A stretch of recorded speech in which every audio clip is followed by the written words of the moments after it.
Hi friends, ಎಲ್ಲರಿಗೂ ನಮಸ್ಕಾರ.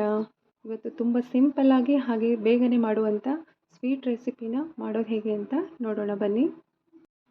ಇಲ್ಲಿ ನಾನು 1 ಕಪ್ಪು ಪುಟಾಣಿ ತೊಗೊಂಡಿದ್ದೀನಿ.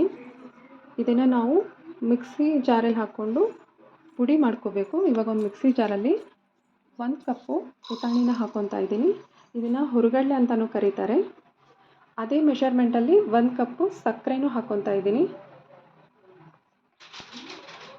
ಇದಕ್ಕೆ ನಾನು ಏಲಕ್ಕಿ ಪುಡಿನೂ ಹಾಕ್ಕೊತಾ ಇದ್ದೀನಿ. ಹಾಗೇನೂ ಹಾಕ್ಕೋಬೋದು, ಪುಡಿ ಮಾಡಿನೂ ಹಾಕ್ಕೋಬೋದು. ಈಗ ಇದನ್ನು ನಾವು ತುಂಬ ಸಾಫ್ಟಾಗಿ ಪುಡಿ ಮಾಡ್ಕೊಬೇಕು. ಈಗ ತುಂಬ ಸಾಫ್ಟಾಗಿ ಪುಡಿ ಮಾಡ್ಕೊಂಡು ಬಂದೀವಿ. ಕೈಯಲ್ಲಿ ನೋಡ್ಕೊಬೇಕು ಅದು ಹೇಗಿದೆ ಅಂತ. ತರಿ ಇರಬಾರ್ದು, ಫುಲ್ಲು ಸಾಫ್ಟಾಗಿರಬೇಕು.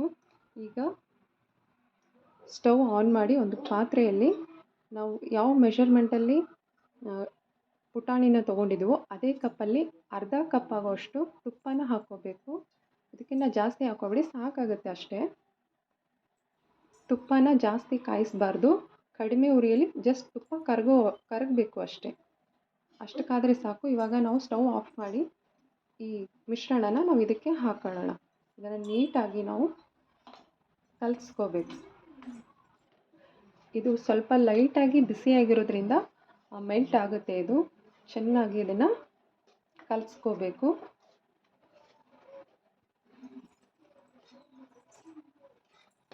ತುಂಬ ಬೇಗನೆ ಮಾಡ್ಕೋಬೋದು ಈ ಸ್ವೀಟನ್ನು, ಒಂದು 5 ನಿಮಿಷದಲ್ಲೆಲ್ಲ ಮಾಡ್ಕೋಬೋದು.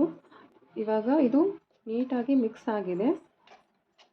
ಈಗ ನಾವು ಒಂದು ಪ್ಲೇಟಲ್ಲಿ ತುಪ್ಪನ ಸವರಿಟ್ಕೊಂಡಿರಬೇಕು ಮೊದಲೇ. ಈಗೆಲ್ಲ ಈ ಕಲಸಿರೋ ಮಿಶ್ರಣನ ಈ ಪ್ಲೇಟಲ್ಲಿ ನಾವು ಹಾಕೊಳ್ಳೋಣ. ಅಷ್ಟು ಇದಕ್ಕೆ ಹಾಕ್ಕೊಂಡು ಒಂದು ಸ್ಪೂನಿನ ಸಹಾಯದಿಂದ ಇದನ್ನು ನೀಟಾಗಿ ಸೆಟ್ ಮಾಡ್ಕೊಳ್ಳೋಣ. ಇವಾಗ ಇದು ನೀಟಾಗಿ ಸೆಟ್ ಮಾಡ್ಕೊತಾ ಇದ್ದೀನಿ.